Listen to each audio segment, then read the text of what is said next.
Vamos a pasar un rato directo con la arqueología, aprender muchísimo. Recibimos entonces con un aplauso a nuestra querida antropóloga, especialista en arqueología, magíster en historia, candidata a doctora y directora de la Fundación Heritage, a la doctora Mónica Terrien. Bienvenida.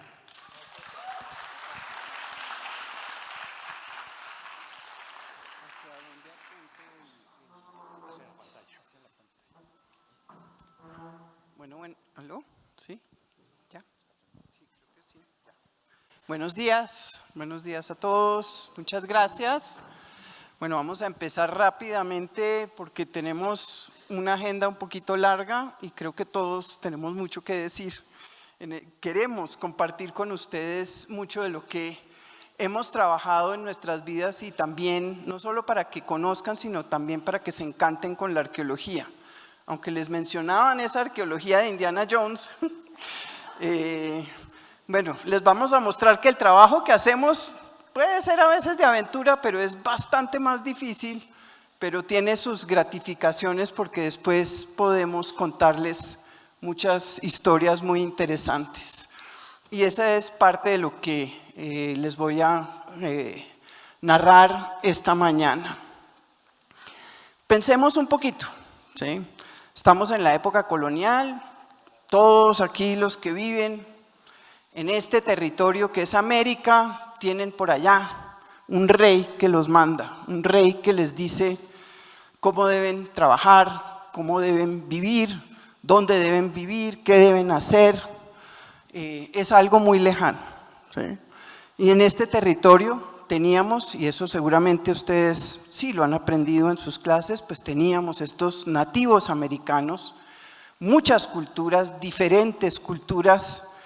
Ellos, algunos tenían grandes construcciones en piedra, otros las tenían en barro, muchos, los nuestros, los muiscas, podían tenerlas en bareque, en paja, en madera, que hacían sus construcciones, sus aldeas, sus pueblos, sus caminos, se conectaban, producían, comerciaban.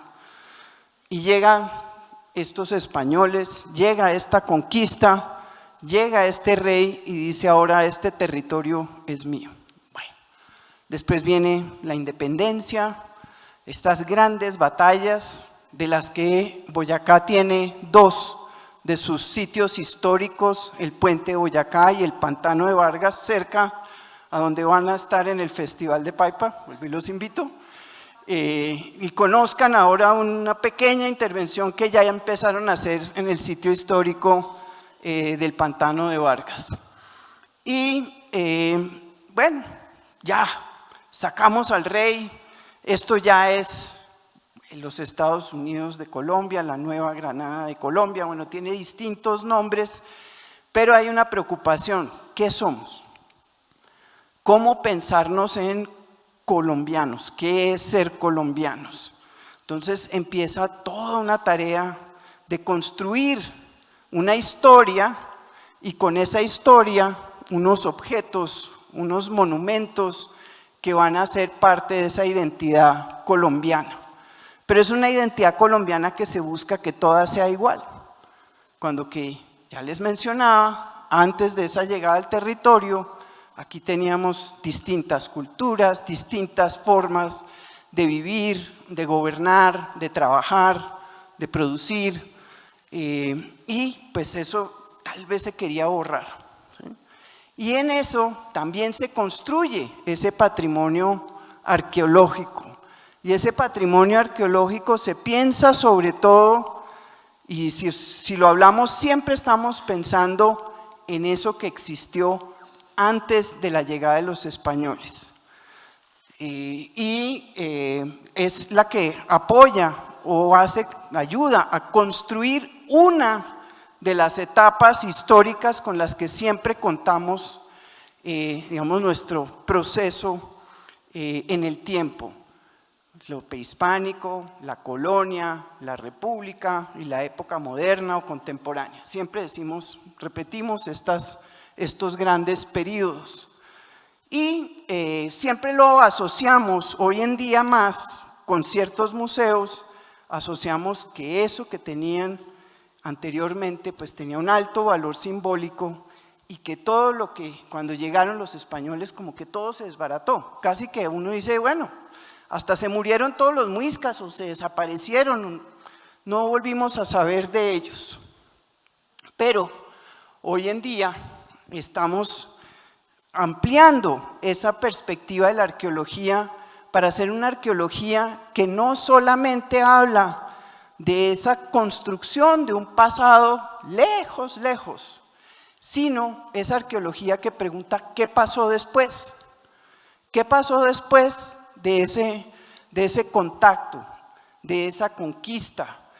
¿Qué pasó después cuando se instaura ese régimen imperial español? ¿Qué pasa en la independencia? ¿Qué pasa cuando surge el Estado republicano? ¿Qué pasa cuando este país se industrializa? En todo eso la arqueología también actúa y cada vez que abre esos campos habla de más gente, habla de lo que es este país. Es un país que hoy en día es heterogéneo, es decir, es diverso.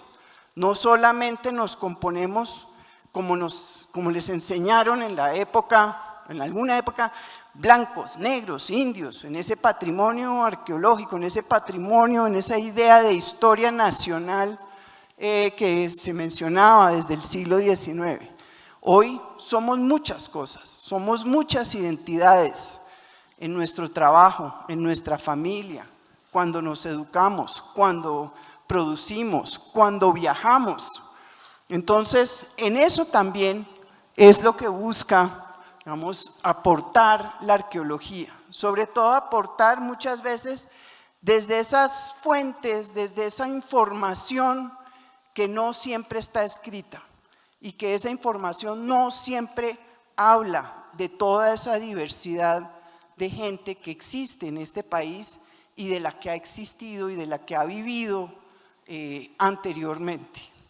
Entonces nosotros también nos interesamos por conocer nuestros problemas políticos, nuestros problemas económicos, sociales, culturales, religiosos, y que la historia, por ejemplo, no solo con la conquista, no hay una ruptura. Hay cambios, pero también hay temas que continúan y es lo que pues debemos también investigar.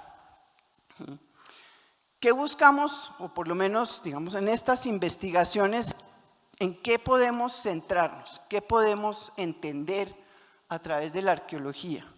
Podemos entender procesos que tienen que ver con nuestra vida hoy también. Conflicto. La colonia fue un conflicto, fue una época de violencia en su momento de contacto, de conquista, en ciertos escenarios.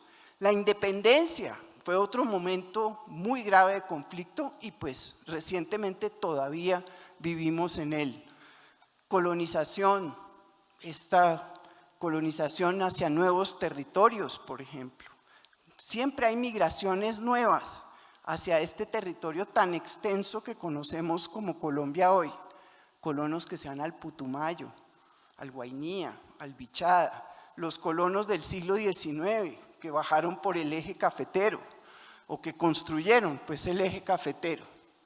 Hay resistencia, hay producción, todo eso los arqueólogos también podemos aportar esa información.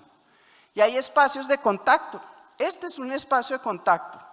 Estamos aquí, estudiantes de un colegio, de otro colegio, de universidades, funcionarios de distintas instituciones y estamos en este espacio confluyendo acá con nuestras diferentes ideas, con nuestras diferentes preguntas, con nuestras diferentes expectativas que nos dan sentido. En este caso, pues estamos en un espacio de compartir conocimiento. En otros casos estamos en espacios donde aprendemos, como las escuelas, las universidades, estamos en hospitales, estamos en cárceles, estamos en nuestras casas, en la calle, en la plaza, todos estos son espacios y escenarios donde entramos en contacto y nos reconocemos o no. Seguramente si ustedes se miran con los universitarios con los del colegio van a decir, yo ya soy más grande que usted, ¿sí? Yo ya estoy libre, yo ya puedo hacer más cosas, a usted le toca usar el uniforme. ¿Sí? Fíjense ustedes la distinción y cómo, por ejemplo, el vestido, el gesto, las ciertas formas de manejarse, de hablar, nos hablan de ese encuentro y de cómo nos interrelacionamos ahí. Y pues tenemos actores, muchos actores, y es lo que la arqueología más que todo, o por lo menos en mi caso es mi interés, es dar a conocer esos diferentes actores que están detrás, que están ocultos, que están silenciados en esa narrativa histórica de la nación. Me voy a centrar, evidentemente, nosotros tuvimos la oportunidad de hacer una primera pequeña entrada, muy pequeña, en arqueología, en el claustro de San Agustín. Aquí ustedes ven ese mapa que es uno de los mapas que hace entender y ver por qué Tunja tiene un centro histórico hoy, un centro histórico declarado a nivel nacional como patrimonio cultural. Y dentro de ese centro histórico tenemos estas edificaciones, varias de ellas muy importantes, ustedes lo saben, la Casa del Escribano, la Casa del Fundador, la Catedral, las iglesias conventuales, la plaza misma, la Plaza Mayor que intervinieron hace poco. Todos estos se constituyen en ese escenario de patrimonio cultural. Y hoy en día, por eso mismo y por esa larga trayectoria de historia, podemos hacer parte, muchas veces, no siempre como quisiéramos, con trabajos arqueológicos que nos brindan una riqueza de información sobre estos centros históricos muy diferente a la que tradicionalmente se cuenta. Entonces, en este caso, para nuestros invitados internacionales, pues obviamente estamos ubicados en lo que hoy es el departamento de Boyacá y nos emplazamos, digamos que tomamos como ejemplo lo que puede aportar la arqueología en un contexto como el del claustro de San Agustín. Estos claustros, fíjense ustedes, si vamos a leer por qué fue declarado patrimonio cultural este claustro, muy seguramente solo va a hablar de su arquitectura, que es un edificio, un conjunto conventual, dispuesto en O, con una iglesia tipo colonial, con arcadas, con pintura mural, con el sistema constructivo de adobe. Bueno, le van a hacer una descripción particularmente de sus características arquitectónicas y posiblemente algo hablen de los religiosos agustinos. Sin embargo, vamos a ver cómo incluso un claustro como este contiene múltiples historias, múltiples escenarios, múltiples actores que, como vuelvo a insisto, han sido silenciados o han sido olvidados en esa historia nacional o incluso en la historia de Tunja. Rápidamente tenemos, según algunas investigaciones, que ahí ven ustedes una primera frase de uno de los cronistas españoles, un fraile que acompaña a los conquistadores y colonizadores. Estos generalmente eran los que más describían esas costumbres y describen, digamos, es una coreografía, es decir, una descripción geográfica y de su población del territorio por donde van entrando. Y Fray Pedro Simón, pues él cuenta que en el sitio donde se ubica este convento de San Agustín o este claustro de San Agustín, anteriormente era ocupado por el UNSA de Tunja o lo que conocen como el Saque, ¿no? la contraparte del SIPA en Bogotá, este gran jefe, líder de varias de las comunidades o aldeas muiscas de este territorio, entre ellos Ramiriquí, Boyacá, bueno, y otros alrededor. Sin embargo, pues lo que sabemos también es que originalmente realmente es un convento dominico el que se emplaza sobre ese antiguo asentamiento de los nativos americanos. Siempre los dominicos nunca les gustaba donde les daban el sitio para asentarse. En Bogotá pasa lo mismo, los asientan como en el extremo de la ciudad, de lo que era el centro histórico, del centro, digamos, o el emplazamiento, la fundación de la ciudad, y siempre decían, uy no, estamos muy lejos, queremos estar más cerca de la plaza.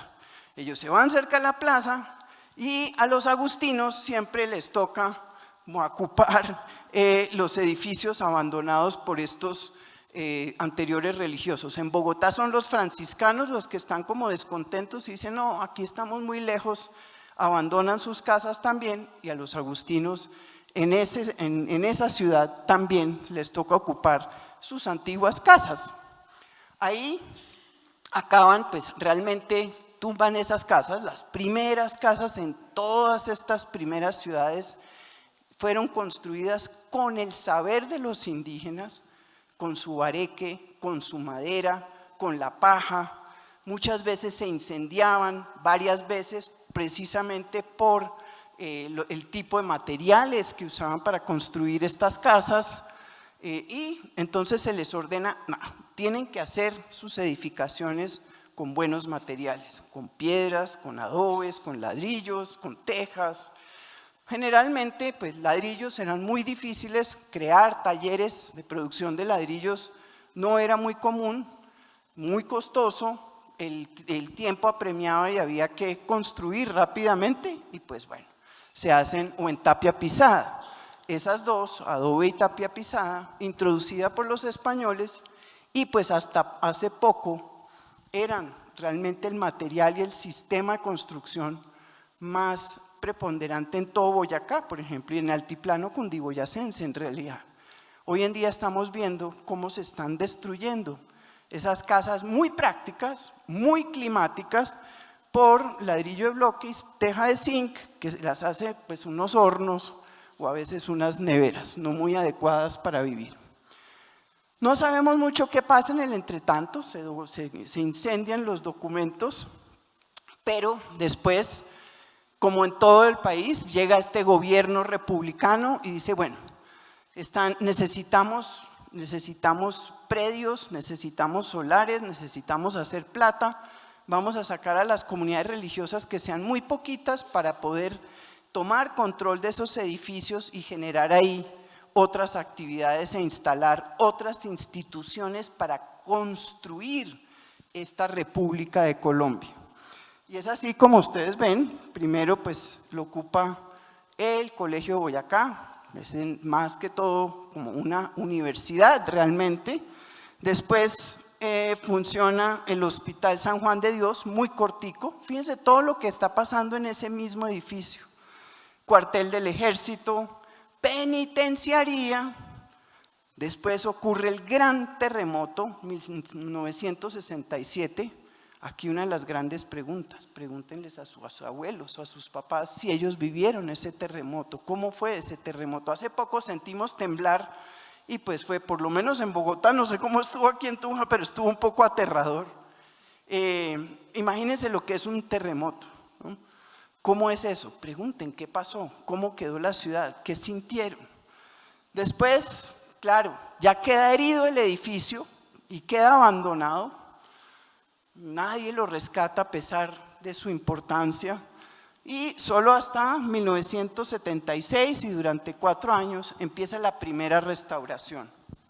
Ahorita es el proceso en que inicia una segunda restauración para ya adecuar nuevos espacios y nuevas, digamos, actividades que cada vez más demanda la cultura para ponerla al servicio de sus habitantes. Aquí les voy a mostrar, desafortunadamente, como ven, solo pudimos hacer muy poquitos sondeos. Ahí ven los colores de los sondeos, los que están en rojo. Vamos a ver un ejemplo de por qué están en rojo. Salió un poquito difícil identificar, digamos, huellas en este edificio de todas esas ocupaciones y usos que tuvo el edificio. Sin embargo, nos abrieron una ventana a saber qué poder esperar en el momento de la intervención, de la restauración, poder hacer un trabajo arqueológico mucho más en profundidad. Como les decía, nos abre ventanas para conocer muchos temas sobre higiene y salud, culinaria y dieta, oficios, castigo, rituales y creencias, y de género también, solo por dar unas pequeñas puntadas de lo que la arqueología nos puede hablar frente a un edificio que, vuelvo, insisto, si ustedes van y miran por qué lo declararon, es por la arquitectura. Pero ella, en esos muros, en esos suelos, ella esconde otras historias mucho más diversas e interesantes. Aquí un ejemplo fíjense ustedes, este es el plano cuando funcionó como penitenciaría de Tunja durante unas largas décadas. Fue el sitio donde terminaron todos los presos, hombres y mujeres, por separado. La cárcel de mujeres hacia atrás y hacia el frente los hombres, y aquí pues una pequeña, digamos, sondeos que hicimos en donde encontramos efectivamente algunas de las huellas de los cimientos de esas edificaciones que se construyeron en su momento, que se adecuaron para adecuar la cárcel, para ponerla en funcionamiento. Tal vez una cocina, tal vez una capilla, y son pues de esos temas que requerimos ahondar cuando se haga esa intervención para poder brindar más información. Ups, aquí ya murió. Ya. Pero fíjense ustedes, ¿qué podemos saber? Ay, no sé si ya. Pero tenemos un ejemplo similar en el claustro de San Agustín de Villa de Leyva. Ahí sí se hicieron unas excavaciones muy extensas. Y ustedes ven por colores las etapas de construcción de este claustro. Primero el templo y unas celdas en este volumen de la calle que da contra la plazuela, enfrente, fíjense, similar al Parque Pinzón que está frente al claustro de San Agustín. Luego los temas de refectorios, atrás cocina, el presbiterio, la sacristía y por último un altar en azul, un altar al lado, un altar lateral al lado del templo. Y en este pudimos encontrar los antiguos pisos, y eso es lo que vamos haciendo sondeos, vamos abriendo unas ventanas de ese edificio para leerlo como un libro. Cada una de esas capitas que ustedes ven es una historia de una época particular. No sé si alcanzan a ver, hay un piso en adoquín, pero fíjense debajo hay una rayita blanca. Eso era una plantilla de cal. Esas plantillas de cal eran muy comunes. Casi ninguna casa, o por lo general, hasta hace muy poco, y si van al campo todavía existe, las casas tenían pisos de tierra. Era común y era muy fácil además de limpiar. Claro, uno no estaba pensando en todos estos temas de higiene hoy, de no vayan a entrar con los pies sucios a la casa y mire cómo está ensuciando el tapete y todas esas cosas. No, esas ideas no existían.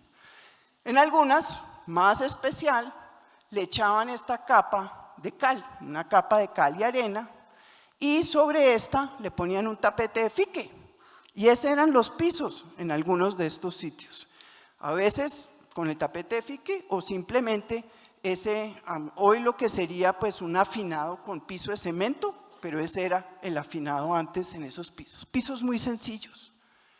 Siempre estas construcciones fueron muy sencillas, pero muy orgánicas. Respiraban, vivían de su barro, barros cocidos, barros crudos, pajas, maderas. Y eso era lo que hacía que esta casa fuera casi como un ser vivo, como los habitantes que la ocupaban. Ay, se me olvida que es para allá.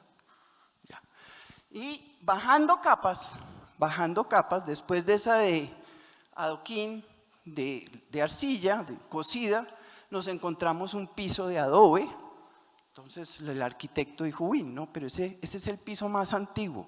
¿Qué va? Ese piso de adobe era apenas del siglo XIX. El adobe lo habían amasado con pedazos de loza industrial.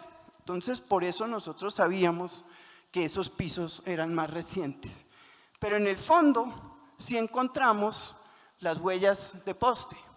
Posiblemente primero de los bohíos que armaron ahí los indígenas para ayudarle a los religiosos a construir sus iglesias y su convento. ¿Quién ayudaba? Los indígenas no se desaparecieron al día después de que llegaron los conquistadores. Ellos fueron el sostén de estas ciudades. Ellos fueron el sostén de las villas. Ellos procuraban la construcción, la materia prima, procuraban el alimento, procuraban la vajilla con la que cocinaban todos los días. Ese era, digamos, parte de su rol en estos antiguos pueblos. Y aquí ven unos ejemplos de cómo podían ser esas primeras construcciones. Entonces, después encontramos todo lo que ustedes ven ahí de colores, son distintas huellas de poste que posiblemente implicaban distintas divisiones cuando se construye ya el claustro y acondicionan las celdas de los religiosos. Ahí ustedes ven algo que dice rasgo 1. Ese rasgo 1 era la arcilla quemada en el piso. Pregunten también entre sus abuelos que era un fogón de 3 piedras. Que uno cocinaba en el fogón de 3 piedras. Eso era muy común todavía. Y si uno va ahí de paseo y a cocinarse unas papitas y unos huevos, el fogón de 3 piedras. Eso es buenísimo. Y así cocinaba la mayoría de la gente en sus casas.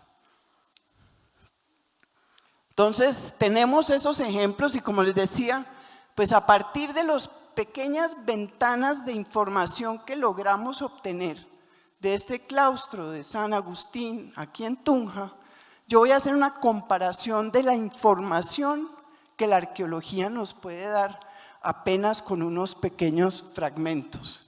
Y es eso, miren. Si vamos a hablar de conflictos y violencias en la conquista, vamos a ver, aquí en el claustro lo que se encontró fueron, esto es lo que no se encuentran los tesoros de Indiana Jones siempre, esto es lo que realmente se encuentran los arqueólogos. Y nos toca lavar cada pedacito de esos.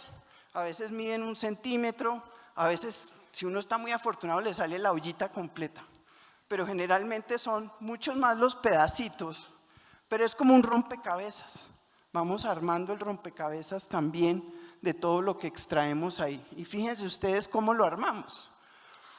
En una primera, digamos a esa primera intervención que se hizo en el claustro, otra arqueóloga, Neila Castillo, identificó algunas de estas piezas y reconstruyó algunas de las ollas, vasijas que se usaban para el diario entre los indígenas y obviamente en el claustro. Con la excavación seguimos encontrando esos materiales también. Materiales para preparar la comida, para depositarla, para cocinarla, para consumirla, todo ese tipo de material. Y pues obviamente, ¿de dónde sacamos toda esta información los arqueólogos? De las basuras que se botan cuando todo se rompe. ¿Desde cuándo hay servicio de recolección de basura en Tunja? Pregúntense ustedes, ¿cómo se manejan las basuras en Tunja?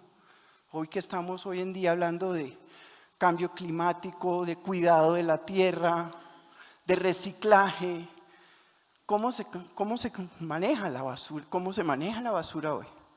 ¿Cómo se recoge? ¿Dónde la botan? hoy?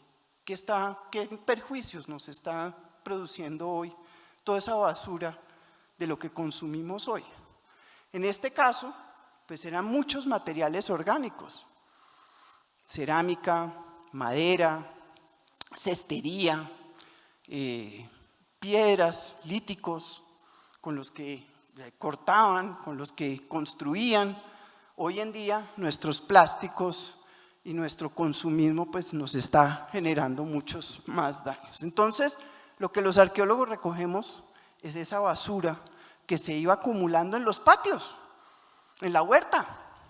Y lo que no cabía en la huerta, échelo a la calle, al hueco enfrente de la calle. Una costumbre todavía muy común en nuestras ciudades cuando tenemos las vías en mal estado. Pero ese contacto, fíjense ustedes, aquí en otro contexto arqueológico hemos tenido otras evidencias. En ese contacto hubo contacto de creencias distintas. Vienen unos españoles con una religión, la católica. Aquí los indígenas podrían tener una religión más, o unas creencias más animistas, de que todo tiene espíritu, de que todo es vivo, de que todo responde y reacciona a mi relación con eso, una piedra, un barro, mi casa. El otro reacciona conmigo, son estos animistas. Y muy seguramente, pues también, así como hoy nos parece muy común conocer lo que es un rosario, las piedras con las que están hechas, o los plásticos hoy en día, y que se rezan con ellos, pues los indígenas muy comúnmente también tenían sus propios collares. En el caso de los muiscas, muchos de conchas. Estas conchas y caracoles se han usado desde hace 70.000 años, por lo menos es lo que se ha detectado, que se usan como piedras especiales o como objetos, no piedras, pero bueno, como objetos especiales, como es el caso del azabache o el cuarzo. El cuarzo hoy en día todavía se piensa que tiene muchas cualidades curativas. Fíjense ustedes, ¿qué pasa después? No solamente tenemos estas cuentas de rosario, sino también creencias populares que introducen los españoles. Esta es una creencia popular y es este objeto que encontramos en los entierros de individuos, sobre todo de niños, y que son para el mal de ojo, ¿sí? Para actuar contra las enfermedades, contra las pestes, contra los daños que le puede hacer otra persona al ahojarlo. En materiales que ustedes ven, pues tienen o tenían alguna propiedad poderosa. Esa figa la usaban y salen en los cuadros, fíjense ustedes, de nobles infantes, desde la alta nobleza española, pero también aparece entre las capas más populares de la sociedad.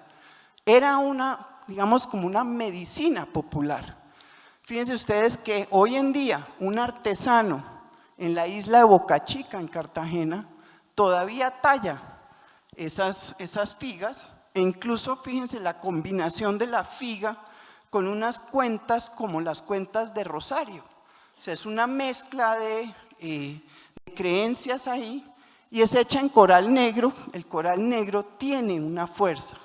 Incluso en España, el azabache, que es un carbón, fue introducido, esa creencia de que el azabache tenía un poder fuerte que inmunizaba a la persona contra las enfermedades. Eso lo introducen los moros cuando invaden España. Fíjense, en España también hay colonización, también hay un intercambio cultural, hay una comunicación intercultural de saberes, de conocimientos, de creencias, y lo mismo sucede acá. Pero, como les decía, hay continuidad en creencias, pero también hay cambios. Luego estas figas son reemplazadas por las medallas, que las conocemos, las venden a veces afuera de las iglesias o en los días de Semana Santa, en Chiquinquirá, afuera de la Basílica de Chiquinquirá, por ejemplo. Y por último, fíjense, pasamos de medallas de santos a las cruces, que son las que hoy muy comúnmente ustedes van a usar el día de su comunión, ¿no? El día premio a la comunión le regalan a uno la crucecita. Eso, fíjense ustedes desde cuándo. ¿Qué más encontramos? Desafortunadamente pensábamos, cuando excavamos allá, ustedes ven la excavación verde, que en esa capilla, que dice esta capilla es entierro de doña Ana de Otálora y de ese arco, bueno, ella manda construir con su familia este altar lateral de la iglesia, y se supone que en ese altar debían ser enterradas ella y sus descendientes.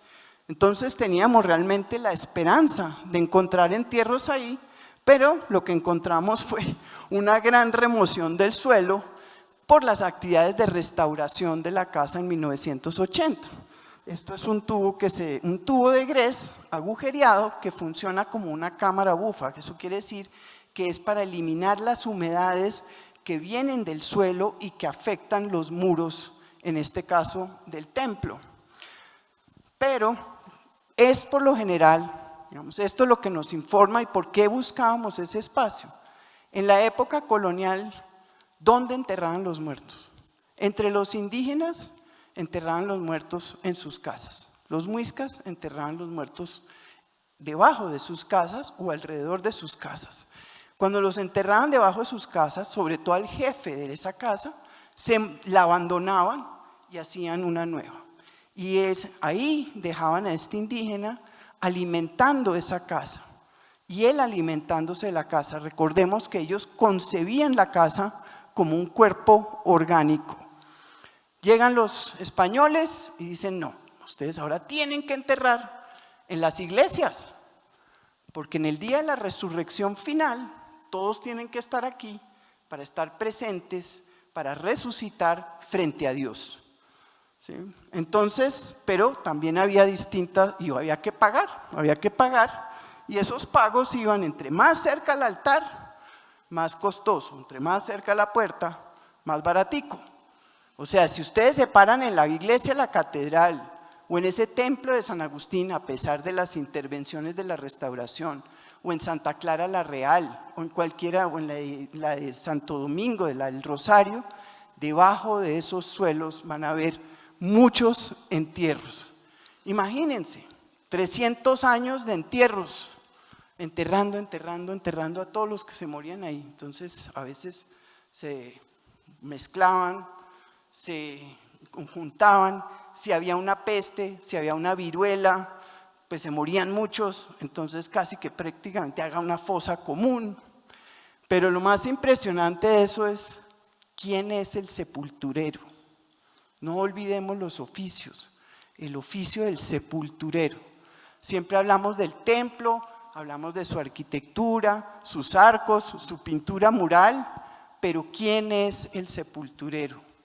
¿A qué se enfrentaba? Ustedes se imaginan cada hueco que habría y se encontraba un cuerpo en descomposición, los olores, las infecciones. Y en este caso, en un caso en Cartagena, nos encontramos muchas pipas. Posiblemente el tabaco se pensaba como algo saludable. Hoy en día, fíjense ustedes cómo cambian las cosas. Hoy en día el tabaco es nocivo para la salud, está el letrero gigante en los paquetes de cigarrillos, pero en ese entonces esos humos y esa ingesta en el pulmón se pensaba que podía evitar esas infecciones que le podían dar a los sepultureros. ¿Qué nos encontramos en algunos de estos entierros? Por ejemplo, en Cartagena. Hablábamos de que la colonia siempre se ha hablado como la época más violenta, pero la independencia fue muy violenta también. Muchos muertos en el camino, muchas batallas, muchos castigos, muchos fusilamientos.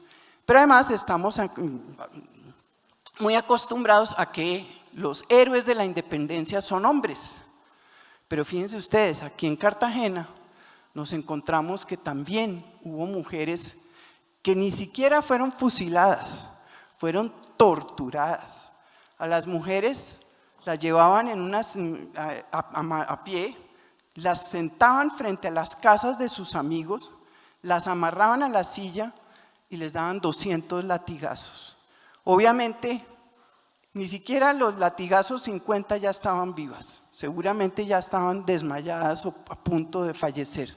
Y más encima, las llevaban y las enterraban amarradas para demostrar que ellas habían sido traidoras de ese reino de España. Entonces, fíjense ustedes, las mujeres, que eso es lo que podemos narrar, pero vaya, busquen ustedes esa historia en los libros y en todo lo que han publicado de Cartagena. Poco y nada, poco y nada. Solo hablan de los hombres, no es por descartar que todo lo que hicieron y aportaron, pero hay un camellón que se llama Los Mártires, con unos bustos muy elegantes en mármol, con solo bustos de hombres. Las mujeres, ahí están, silenciadas, anónimas, que también sufrieron incluso más cruelmente. Y los niños, a los niños sí no se les permitía enterrarlos dentro de las iglesias. Hasta que ustedes no hubieran sido bautizados, no tenían derecho a estar dentro de la iglesia, porque si no habían sido bautizados, ustedes no tenían conciencia de Dios. Y se pensaba que los niños podían tener una conciencia de Dios solo a partir de los 7 años. Hoy en día se bautiza casi que ustedes ya ni están recién nacidos en muchas ocasiones, pero la comunión es esa donde reafirman esa convicción religiosa. Sin embargo, pues aquí los tienen por separado. Y una vez y esto, fíjense ustedes, esto es en una iglesia, ahí están la iglesia, la silueta de la iglesia, ustedes la ven en naranja con una capilla lateral y el cementerio de los niños por allá en la huerta. Uno dice, uy, pero ahí como botados.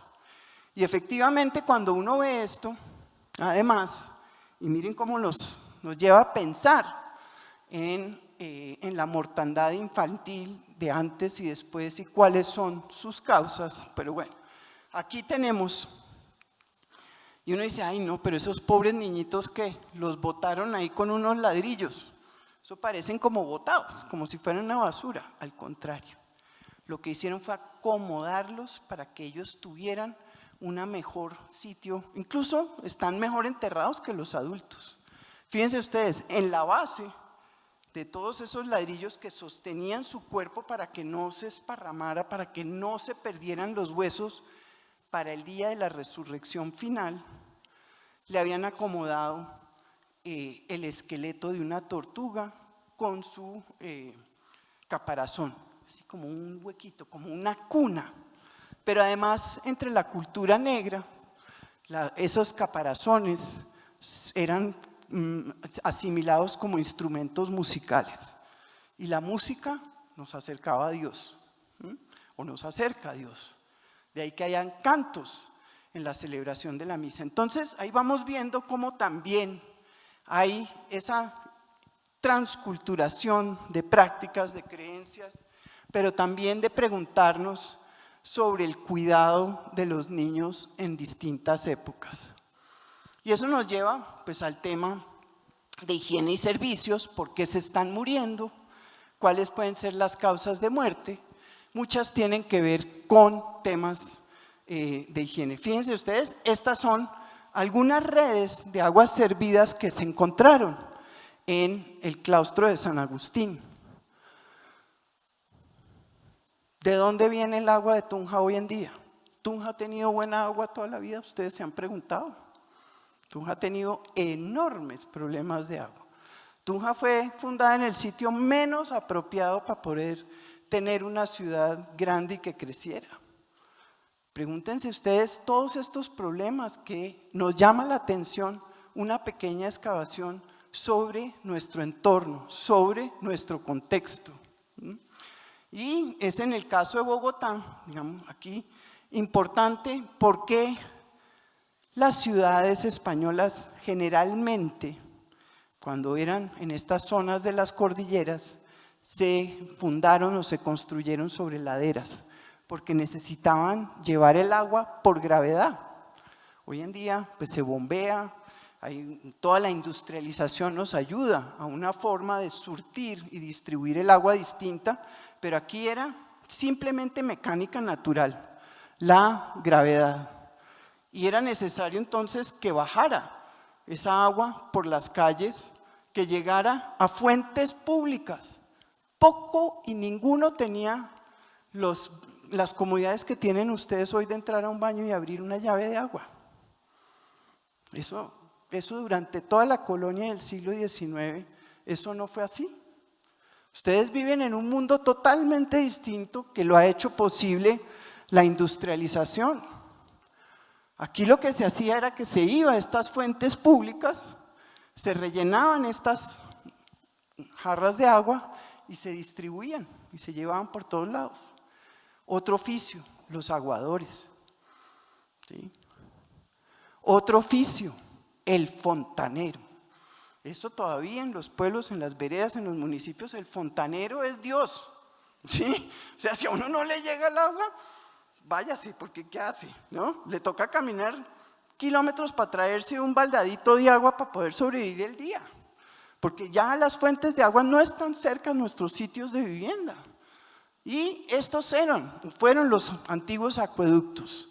Nos falta preguntarnos aquí en Tunja cómo fueron. Nosotros nos encontramos las redes de aguas servidas, pero el acueducto, tenemos que preguntarnos ¿dónde le llegó el agua a este claustro? ¿Cuáles eran esas tuberías? ¿Cuál era la importancia del agua en el diario vivir? ¿Qué sistemas usaron alternativos para poder sobrevivir? Pero además, como les digo, hay continuidad y hay cambio. Esto sí ya se paró. ¿O se le fue la pila? Bueno, hay continuidad o hay cambio. ¿Y qué sigue después de esto? Ay, perdón, me devuelvo una. El fontanero, bueno. Ay.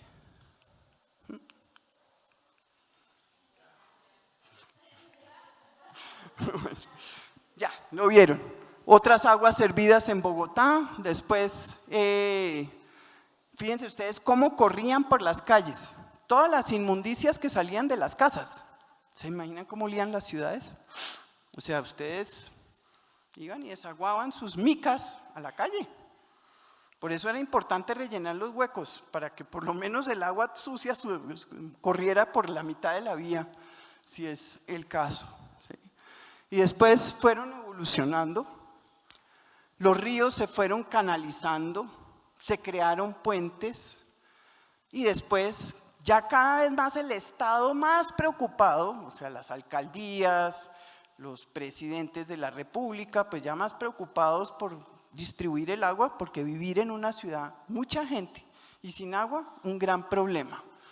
¿Y a quién reemplaza en las ciudades el fontanero? El ingeniero sanitario. Fíjense ustedes, ese fontanero le enseñaba su saber al siguiente, a sus hijos, a un pariente. Esa era lo que llaman en patrimonio inmaterial la transmisión de generación en generación. Pero ahora llega el profesional, el ingeniero, que se forma en una universidad. La transmisión del saber es muy diferente. No es en el círculo social, no es en el círculo familiar, sino ya es en un círculo institucional. Vamos viendo también cómo la arqueología, que es un patrimonio material, se relaciona con esa vida inmaterial.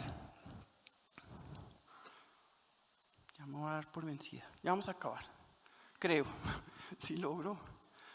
Bueno, aquí ustedes ven cómo a través del tiempo, por lo menos en Bogotá, todo el tema del acueducto y el alcantarillado se fue desarrollando. Muy mal, muy precario, muy poquito. Todavía las ciudades padecen de un mal servicio de acueducto y de un mal servicio de alcantarillado.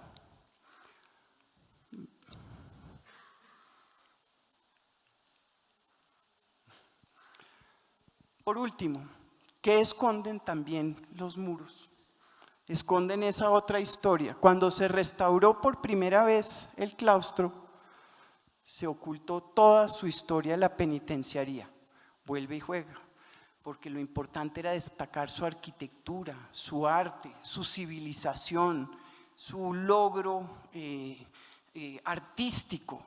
Pero se ocultaron otras historias que hacen parte de la narrativa de Tunja y de la nación. el imponer castigos a los que no cumplen con la ley, a los que no cumplen con la norma. Lo que Nidia en su trabajo de maestría llamó ese patrimonio incómodo que vale la pena hoy destacar. En el caso de Cartagena también, y es de las pocas, creo yo, hasta ahora, excavaciones que se han hecho de una cárcel. Esta es una cárcel colonial que funcionaba en un patio muy chiquito, hagan de cuenta, pues un patio como de las casas, así como normalitos, chiquitos, toda rodeada de un edificio de 3 pisos. En Cartagena la temperatura puede llegar hasta 35 grados. Aquí en Tunja, cuando hace frío, 6. En un día como hoy, 20. Imagínense el doble, un calor espantoso, una humedad que se le pega a la ropa. No corre viento, que es lo rico de Tunja, que corre viento, pero a veces nos da frío. Ahí no corre viento. Y más encima, fíjense ustedes, lleno de presos en ese calor, todos ahí afuera tratando de salir unas horas al día y a ese patio a respirar. ¿A respirar qué? Pues a respirar, digamos que no unos tan buenos olores. Fíjense ustedes cómo lo describen en un texto de 1617. Dice: viven con mucha molestia los presos, sin que haya distinción de nobles a plebeyos, estando revueltos, negros, indios, mulatos, españoles, y todo tan abajado y oscuro que es causa de muchas enfermedades. No muy diferente a lo que está pasando con nuestras cárceles hoy. O sea, ¿qué es lo que está pasando? Realmente la cárcel es la institución ideal para corregir esas acciones. Bueno, creo que es para que vean mejor o se puedan dormir sin que nadie los vea. Bueno, vamos acabando, si es posible. También de esa cárcel, lo que vimos, también está la letrina, que es un sitio sanitario que muy pocas edificaciones tienen y que nos brinda otra fuente de información. Lo que sabemos es que, por ejemplo, en Bogotá y Tunja no habían letrinas. Simplemente la gente cogía la mica y botaba o para el solar o botaba para la calle para que se llevara todos sus detritos y sus desechos monte abajo, que terminaban allá donde están ahora ampliando toda la ciudad de Tunja. O sea que los que están haciendo las nuevas casas allá están haciéndolo sobre unos depósitos muy interesantes, muy abonados, que digamos, ay, no. Y miren todo lo que salió de esa letrina, las micas que hemos hablado. En las casas donde había letrinas, de todas maneras se usaba la mica, pero se iba con la mica y ya se botaba la letrina, ¿no? Y esa se guardaba ahí hasta que llegaba alguien y limpiaban la letrina, se lo llevaban en una carretilla y no sabemos dónde la depositaban. O sea, otra vez debe haber por ahí terrenos muy abonados. Se le acabó la pila a esto. Micas industriales que nos hacen pensar también en otro oficio, los aseadores. ¿Quiénes hacían estas limpiezas? ¿Quiénes eran los encargados de esto? Gente que siempre va a estar invisibilizada porque ¿quién va a escribir sus historias?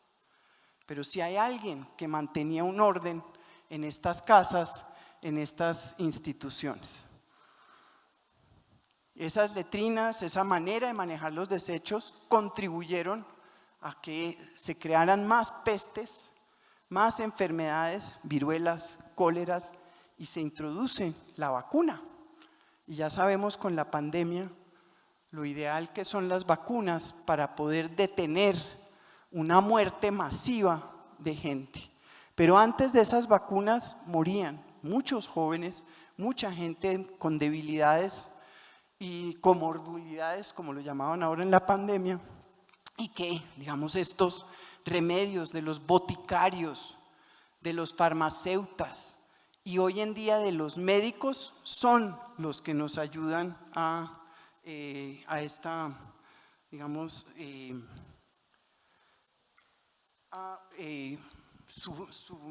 superar estas enfermedades. Bueno, esto es solo un panorama de la información que nos podría dar el claustro a punta de todo lo que vimos ahí, de esas ventanitas que abrimos. Y es para entonces decir cómo la arqueología hoy nos ayuda a construir otras historias muy diferentes, con unos tiempos muy diferentes. Los están viviendo diferentes los hombres, las mujeres, los esclavos, los indígenas, los habitantes de las ciudades, los campesinos. Todos tenemos ritmos históricos, temporalidades históricas diferentes, tenemos escenarios diferentes de encuentro que nos ayudan, y ese es el aporte que estamos buscando hoy, a construir o deconstruir, es decir, olvidar esos grandes líneas históricas que nos hablan de esos grandes personajes y de sus hechos de poder, para poder hablar de nosotros y de nuestros ancestros, ahí sí, de nuestras generaciones anteriores, de los saberes, de los conocimientos y de las prácticas que han hecho y han construido esta nación que es Colombia. Gracias.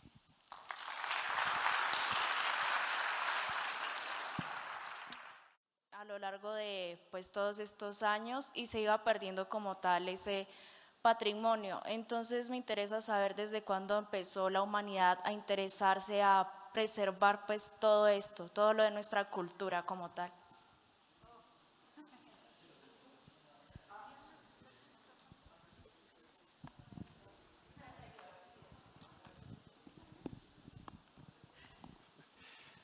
Bueno, hay distintas historias, a veces dicen que fueron desde tiempos remotos, cuando antiguas culturas, por ejemplo las aztecas, retomaban elementos de otras culturas que ellos habían conquistado y las resguardaban, pero siempre se ha pensado que eso era más como una forma de legitimar su poder y su autoridad como imperio. Pero realmente el cuidado y la preocupación, creo yo, empieza más en el siglo XVIII, en Europa particularmente, pero en México también, por ejemplo. No sé si después Horacio tenga algún ejemplo en Argentina o Camila en Brasil, pero generalmente se habla de algo que surge en Europa. Esa preocupación sobre todo, entre otras, a partir de las revoluciones que empiezan a suceder en los distintos estados en Europa, por la destrucción que se estaba generando de ese gran, digamos como esos grandes monumentos que mostraban la historia de esos pueblos, los palacios, los castillos, las iglesias, las catedrales, los grandes caminos, ¿sí? Pero ya venía también con un ingrediente de cómo desde el Renacimiento ya estaban apreciando, digamos como esos testimonios de grandeza de pasado. Pero ahí es cuando también el patrimonio cultural se asocia más con esa idea como de que el monumento tiene que ser algo grande, de que tiene que ser algo espectacular, majestuoso, enorme. ¿Sí? Se habla como de ese monumento y cómo entonces a través de esos monumentos se van haciendo registros, se van haciendo levantamientos, se crean expertos que definen y deciden qué debe ser patrimonio y qué no.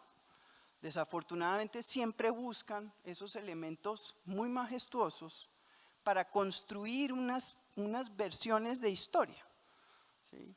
Hoy en día, digamos, eso ya es lo que estamos intentando cambiar, hablar de un monumento, de una patrimonialización que haga más referencia a las realidades locales, que haga más referencia a las culturas locales, que no busquen simplemente dar cuenta de esa gran historia, digamos, de esos grandes periodos, como decía, el prehispánico, el colonial, el republicano.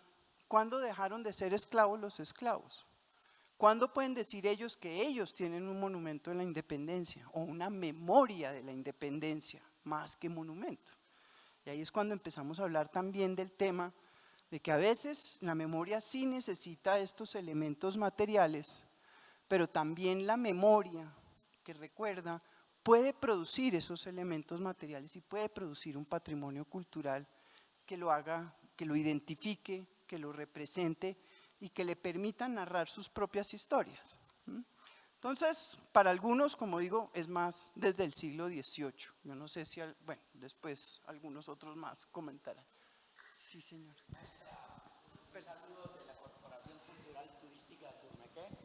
Quisiéramos saber, en Boyacá, ¿en qué otras localidades diferentes a Sogamoso, Tunja, Villa Leyva se han hecho este tipo de análisis de los grandes edificaciones y legado de las construcciones coloniales y aún de las culturaciones de las edificaciones muiscas?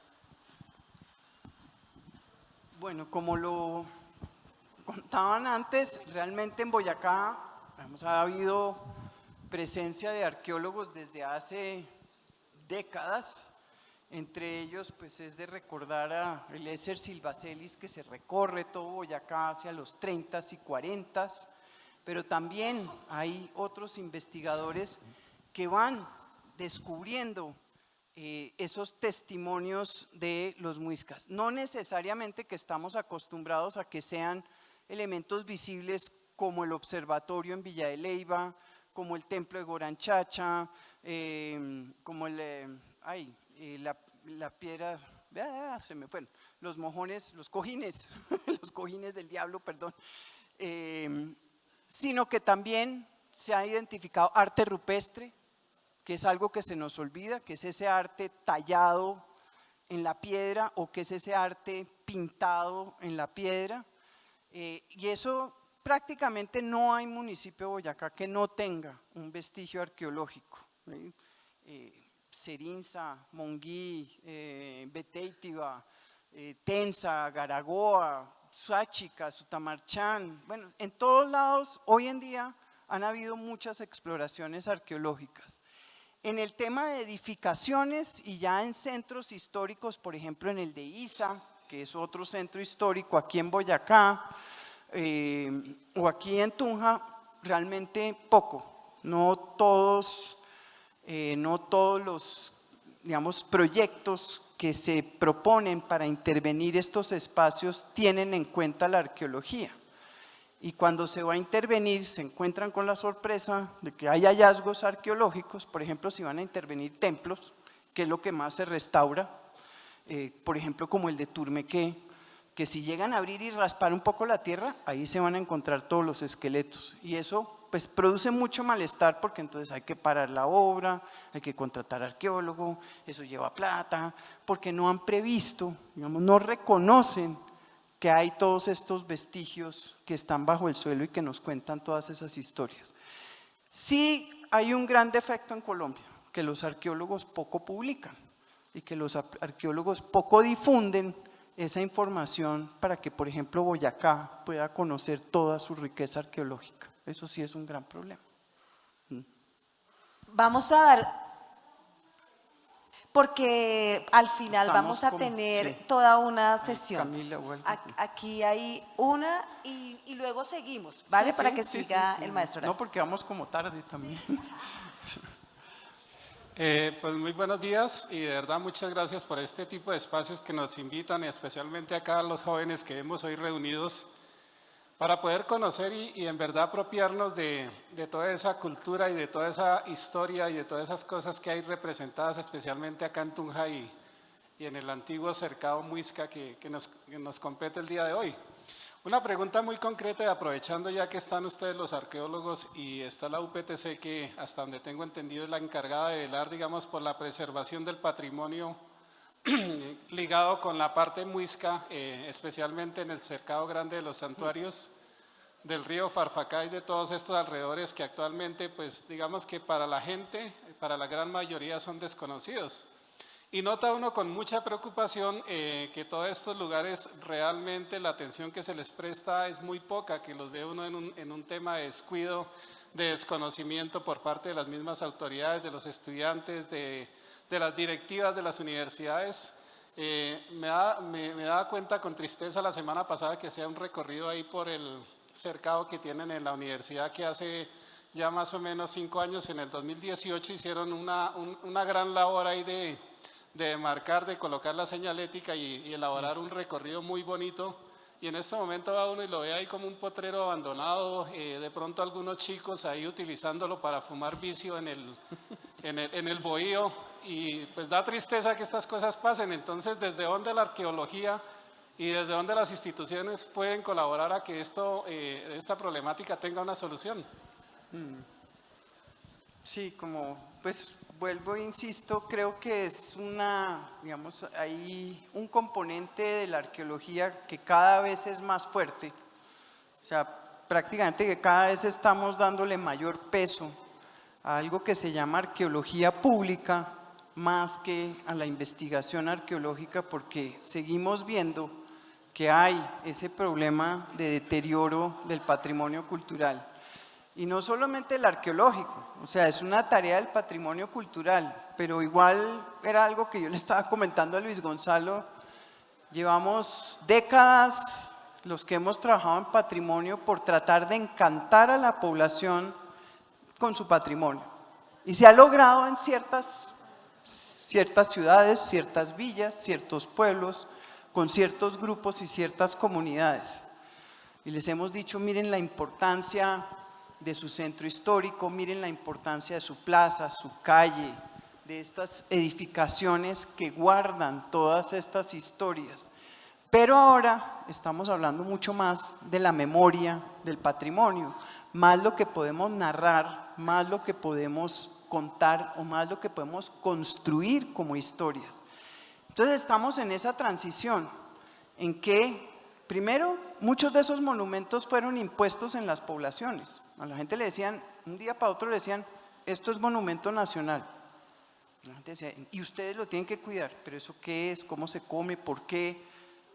Dígame, ¿sí? Cuando se declara en 1959 el centro histórico de Tunja, yo estoy segura que la mayoría de habitantes no tenían ni idea ni siquiera de qué era eso.